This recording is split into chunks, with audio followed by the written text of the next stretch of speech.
Assalamu alaikum. My name is Farmanullah and today we are going to talk about the active versus passive voice in English grammar. You can say in English language. Now, what is meant by active and then passive? But the most important thing here is all about voice. What is meant by voice in active and in passive? In English grammar, voice refers to the form of a verb that indicates whether the subject performs or receives the action. Whether the subject performs or receives the action. The most important thing in active and passive voice is the performance of verb. And the voice refers to the form of verb.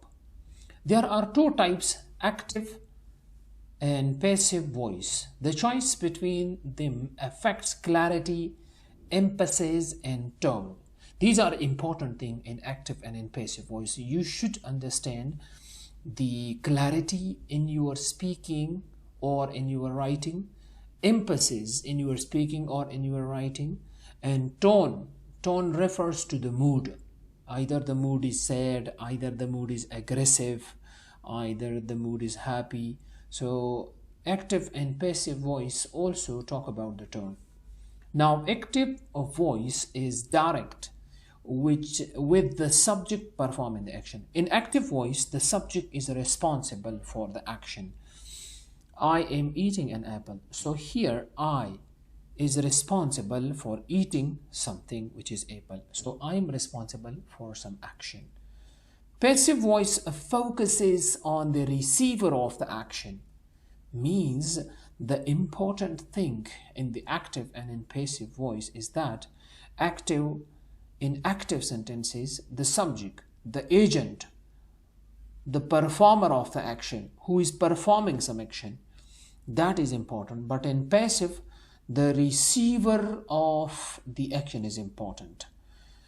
So here the only difference, the basic difference is the focus is on the action in passive voice rather than the subject who has performed the action.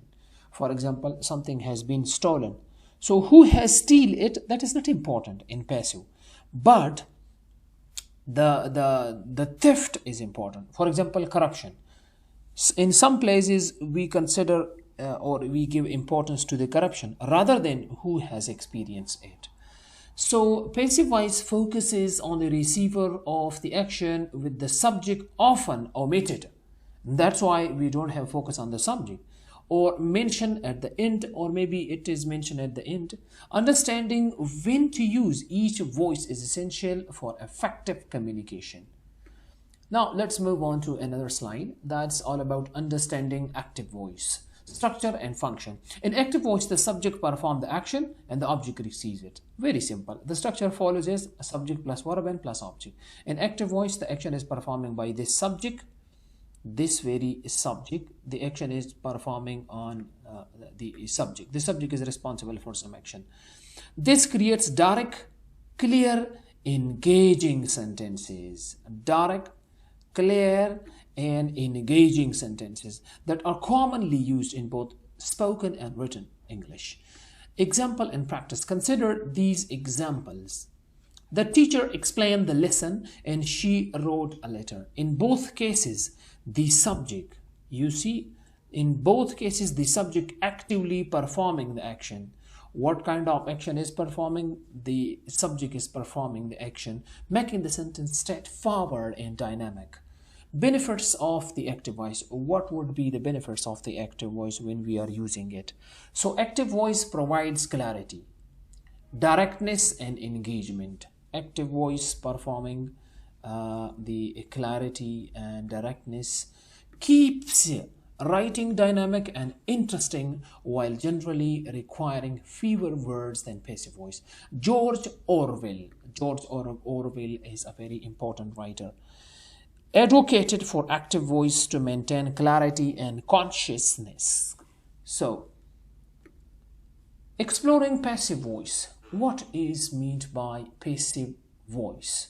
Structure and purpose. Passive voice follows the structure, object. In active sentences, we have the very first subject, but in passive, the very first thing would be the object, and then form of verb be auxiliary verb, and then past participle, and then by, and then subject if needed. Example, the lesson was explained by the teacher. So by the teacher is the subject, because the explanation was mandatory and even important. The most important thing is the explanation. The most important information is to provide the explanation. We don't have any other discussion here in the passive voice, but just the explanation. So here the most important thing lies in the fact that the verb is important, you know, the action. So a letter was written by her. The focus shift to receiver of the action. Who has written the letter? Now, when to use passive voice? This is very important. You know, the slides and this discussion is very important. You should have active ears. Now, use passive voice when emphasis the action or result rather than the agent. So the most important thing here in passive voice is all about the action. Action or result is important, you know. The doer is unknown or irrelevant. The agent is not important. The documents were stolen. So were stolen is important. Who has stolen it? We have nothing to do with that, but the action is important. In formal or in scientific writing to maintain objectivity. So sometimes we also focus on the the passive voice to explain the objectivity of that thing. For example, the objective approach towards life is also important, and we use that here. Now, the very important discussion is also here the scientific application, like how we are applying it and how we are using it. In scientific writing, passive voice focuses on the process and results. This is quite new information and you haven't read before. Passive voice focuses on the process and results. Whenever you are explaining a diagram, whenever you are explaining a pie chart, whenever you are explaining a line graph, so you have to take help from the passive voice. The experiment was conducted to analyze the effects of temperature on enzymes activity. So this removes personal bias. Who has conducted, that was not important, and maintains objectivity here. Like, you know, from the, whenever a person is speaking from the instrument, the doctor is speaking to you from the point of view of thermometer about your temperature. So this is, you know, the passive voice, passive perspective, when you consider yourself out of the discussion. That was, you know, the exploring of the passive voice. In the next lecture, we will be talking about the key differences between the voices.